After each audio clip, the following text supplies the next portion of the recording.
तो चलिए 12 के विश्लेषण की शुरुआत करेंगे मध्य प्रदेश की खबरों के साथ, जहां श्योपुर जिले के दौरे पर सीएम डॉक्टर मोहन यादव रहने वाले हैं। विजयपुर विधानसभा में सीट पर यहां पर चुनाव प्रचार करते हुए नजर आएंगे। दोपहर 2 बजे आम सभा को संबोधित करेंगे और दोपहर 3:20 पर गसवानी ग्राम में यहां पर आम सभा को संबोधित करेंगे। बीजेपी प्रत्याशी के समर्थन में वोट अपील करते हुए नजर आएंगे। बीजेपी के पक्ष में माहौल बनाते हुए नजर आएंगे। शाम 5:10 पर भी कराहल में चुनावी हुंकार भरते हुए नजर आएंगे। शाम 7:15 पर सैसापुरा में यहां पर जनसभा को संबोधित करेंगे और बीजेपी प्रत्याशी के समर्थन में वोट अपील करते हुए नजर आएंगे। तो उपचुनाव के रण में सीएम डॉक्टर मोहन यादव प्रचार प्रसार में पूरी ताकत झोंकते हुए नजर आ रहे हैं। दोपहर 1:50 पर विजयपुर के ग्राम अगरा में यहां पर चुनावी जनसभा। इसके बाद दोपहर 3:20 पर गसवानी ग्राम में चुनावी हुंकार भरते हुए नजर आएंगे। शाम 5:10 पर कराहल में चुनाव प्रचार करते हुए नजर आएंगे। 7:15 पर सैसापुरा में जनसभा को संबोधित करेंगे और बीजेपी प्रत्याशी के समर्थन में वोट अपील करते हुए नजर आएंगे। श्योपुर जिले के दौरे पर आज सीएम डॉक्टर मोहन यादव, जहां विजयपुर सीट पर उपचुनाव होना है और कहीं ना कहीं ये रण रोचक होता हुआ नजर आ रहा है। 1:50 पर भी चुनावी जनसभा, 3:20 पर भी गसवानी ग्राम में चुनावी हुंकार भरते हुए सीएम डॉक्टर मोहन यादव नजर आएंगे। बीजेपी के पक्ष में माहौल बनाते हुए यहां पर सीएम नजर आएंगे। 7:15 पर सैसापुरा में जनसभा को संबोधित करेंगे। तो पूरे दिन यहां पर बैक टू बैक कार्यक्रमों में सम्मिलित होते हुए नजर आएंगे, जनसभाओं को संबोधित करते हुए नजर आएंगे और बीजेपी के पक्ष में माहौल बनाते हुए नजर आएंगे। भारतीय जनता पार्टी कोई कोर कसर यहां पर चुनावी प्रचार में छोड़ना नहीं चाह रही है, इसीलिए खुद सीएम डॉक्टर मोहन यादव चुनावी रण में है और यहां पर प्रचार प्रसार का जो दौर है वो भारतीय जनता पार्टी की ओर से तेज हो चला है। खुद सीएम डॉक्टर मोहन यादव उपचुनाव के रण में है, चुनावी प्रचार करते हुए नजर आ रहे हैं। आज कई जनसभाओं को संबोधित करेंगे और भारतीय जनता पार्टी के प्रत्याशी के समर्थन में वोट अपील करते हुए नजर आएंगे। श्योपुर जिले के दौरे पर सीएम डॉक्टर मोहन यादव, जहां आपको बता दें दोपहर 1:50 पर विजयपुर के ग्राम अगरा में जनसभा को संबोधित करेंगे और बीजेपी प्रत्याशी के समर्थन में माहौल बनाते हुए नजर आएंगे। वहीं दोपहर 3:20 पर भी गसवानी ग्राम पहुंचेंगे और यहां भी जनसभा को संबोधित करेंगे। 5:10 पर कराहल में चुनावी हुंकार भरते हुए मुख्यमंत्री डॉक्टर मोहन यादव नजर आएंगे। उपचुनाव, यह हाई प्रोफाइल सीट विजयपुर विधानसभा चुनाव और यहां से चुनावी मैदान में रामनिवास रावत 1:50 पर विजयपुर के ग्राम अगरा में जनसभा को संबोधित करेंगे। रामनिवास रावत के आपको बता दें इस्तीफे के बाद ये सीट यहां से खाली हुई और इस सीट पर उपचुनाव हो रहे हैं, जहां भारतीय जनता पार्टी की ओर से रामनिवास रावत ही चुनावी मैदान में है। कांग्रेस से इस्तीफा देकर भारतीय जनता पार्टी में शामिल हुए हैं रामनिवास रावत और उनके उनके इस्तीफे के बाद ये सीट खाली होती है और यहाँ पर उपचुनाव, जहां भारतीय जनता पार्टी की ओर से रामनिवास रावत चुनावी मैदान में है और यहाँ पर सीएम डॉक्टर मोहन यादव पूरी ताकत झोंकते हुए नजर आ रहे हैं। विजयपुर के ग्राम अगरा में यहाँ पर जनसभा को संबोधित करेंगे। 3:20 पर गसवानी ग्राम पहुंचेंगे और यहाँ पर भी चुनावी हुंकार भरते हुए नजर आएंगे। 5:10 पर कराहल पहुंचेंगे, चुनाव प्रचार करेंगे। बीजेपी के पक्ष में माहौल बनाते हुए नजर आएंगे सीएम डॉक्टर मोहन यादव। तो श्योपुर जिले के दौरे पर रहेंगे सीएम डॉक्टर मोहन यादव, जहां उपचुनाव के रण में अब सीएम डॉक्टर मोहन यादव पूरी ताकत झोंकते हुए नजर आ रहे हैं। रामनिवास रावत यहां से भारतीय जनता पार्टी की ओर से प्रत्याशी हैं और यहां उनके पक्ष में माहौल बनाते हुए नजर आएंगे। 3:20 पर यहां पर चुनावी हुंकार भरेंगे। शाम 5:10 पर कराहल में चुनाव प्रचार करते हुए नजर आएंगे मुख्यमंत्री डॉक्टर मोहन यादव। शाम 7:15 पर भी यहां पर आम जनसभा को संबोधित करेंगे। बीजेपी के पक्ष में माहौल बनाते हुए नजर आएंगे। बीजेपी प्रत्याशी के समर्थन में वोट अपील करते हुए नजर आएंगे।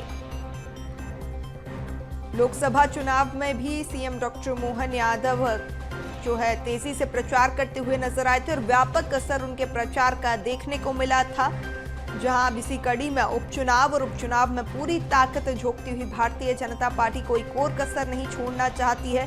कांग्रेस का गढ़ ये सीट रही है। रामनिवास रावत पिछले कई सालों से इस सीट पर काबिज रहे हैं। खबर पर ज्यादा जानकारी के साथ सहयोगी मनोज हमारे साथ जुड़ चुके हैं, अपडेट लेंगे। मनोज, उपचुनाव का ये रण कहीं ना कहीं अब रोचक होता हुआ, कई दशकों से ये सीट कांग्रेस का गढ़ रही और भारतीय जनता पार्टी ऐसे में अब कोई कोर कसर नहीं छोड़ना चाहती है। खुद मुख्यमंत्री डॉक्टर मोहन यादव प्रचार प्रसार में यहां पर सक्रिय नजर आ रहे हैं।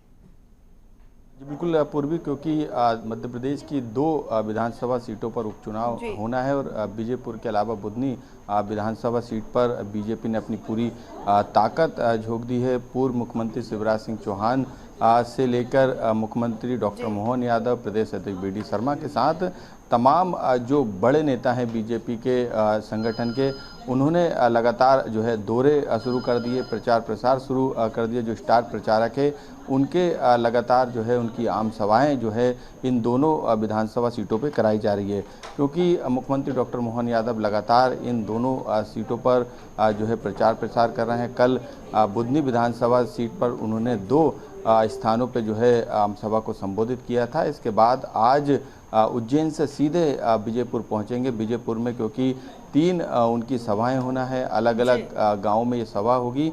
इसको लेकर जो है दोपहर से लेकर शाम तक ये सभाएं उनकी चलेगी और आम सभा को संबोधित करेंगे। इस दौरान क्योंकि बीजेपुर में बात करें तो बीजेपी कहीं ना कहीं मजबूत स्थिति में नज़र आ रही, क्योंकि कांग्रेस से के विधायक थे, कांग्रेस से बीजेपी में रामनिवास रावत आए थे। उनको मोहन कैबिनेट में वन मंत्री जैसे बड़े कद का विभाग उनको दिया गया था। ऐसे में उनके कद को बढ़ाते हुए अब इस पर फोकस है बीजेपी का कि वहाँ पर किसी भी तरीके से जो कांग्रेस के जो वोट बैंक है वो बीजेपी को मिल सके। यही कारण है कि कांग्रेस से बीजेपी में आने के बाद रामनिवास रावत ने वहाँ पर ज़मीनी स्तर पे, संगठन के स्तर पे काफ़ी कुछ काम किया। इसके अलावा बीजेपी के संगठन ने भी वहाँ पर जो कांग्रेस के वोटर्स थे उनको अपने पाले में करने की कोशिश की। आज भी 3 जनसभाओं को वहाँ संबोधित करेंगे और कहीं ना कहीं बीजेपुर की सीट इसलिए भी बीजेपी के लिए महत्वपूर्ण है क्योंकि वो लगातार कांग्रेस के पास थी। बीजेपुर से लगातार रामनिवास रावत कांग्रेस से जीतते हुए आ रहे थे, लेकिन अब जो है ये सीट कहीं ना कहीं बीजेपी के पाले में आ सकती है, क्योंकि जो कांग्रेस के जो प्रत्याशी हुआ करते थे, जो विधायक भी थे, उन्होंने कांग्रेस का दामन छोड़कर बीजेपी में वो अब शामिल होकर वही कैंडिडेट जो है इस समय बीजेपी के प्रत्याशी हैं और वन मंत्री भी हैं। तो ऐसे में इस सीट पर कांग्रेस के अलावा जो है दूसरे दल भी अपनी ताल ठोक रहे हैं, लेकिन बीजेपी इस बात को लेकर खुश है कि उनके पास पहले जो प्रत्याशी उतारते थे उससे मजबूत प्रत्याशी इस बार बिल्कुल मनोज, तो यहाँ पर चुनावी रण में भारतीय जनता पार्टी कोई कोर कसर नहीं छोड़ना चाहती है। मुख्यमंत्री खुद चुनावी रण में, और इसी मामले में श्योपुर में यहाँ पर बीजेपी प्रदेश अध्यक्ष BD शर्मा भी पहुंचे, जहां उन्होंने एक बयान दिया है। क्या कुछ उनका कहना है, आइए सुनवाते हैं।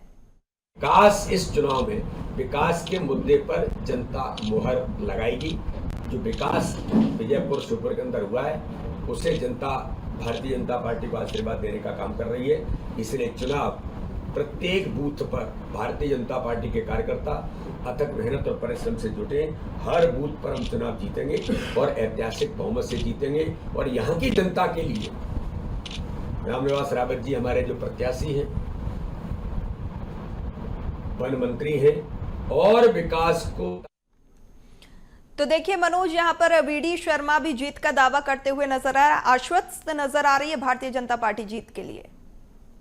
बिल्कुल, क्योंकि पूर्वी जो एजेंडा बीजेपी ने तय किया है चुनाव का, वो विकास का एजेंडा है। ऐसे में विकास के जो तमाम कामकाज बीजेपी ने अभी तक किए हैं इस कम समय की सरकार में, उसको जनता के बीच में गिनाने का काम किया जा रहा है। इसके अलावा केंद्र सरकार की वो तमाम योजनाएं जो कि जनता से सीधे तौर पर जुड़े हैं उसको भी प्रचारित जो है बीजेपी के तमाम नेता करते हुए वहाँ पर नजर आ रहे हैं। और कांग्रेस से यदि कोई नेता बीजेपी में शामिल हो रहा है तो इसको भी जो है भुनाने की कोशिश बीजेपी के द्वारा की जा रही है, क्योंकि लगातार उस सीट पर कांग्रेस का कब्जा था। ऐसे में बीजेपी अभी सीट को अपने पाले में करना चाहती है और बीजेपी का जो टारगेट है वो कहीं ना कहीं उस मार्जिन को लेके है जहां पर कांग्रेस उन इतने वोटों से जीतती थी, लेकिन उससे ज़्यादा वोटों से जीतने का जो टारगेट है उसको लेकर अब जो है वहां पर पूरी ताकत जो है बीजेपी ने झोंक दी है। बिल्कुल बिल्कुल, आप बने रहिए हमारे साथ, आपसे आगे भी चर्चा करेंगे।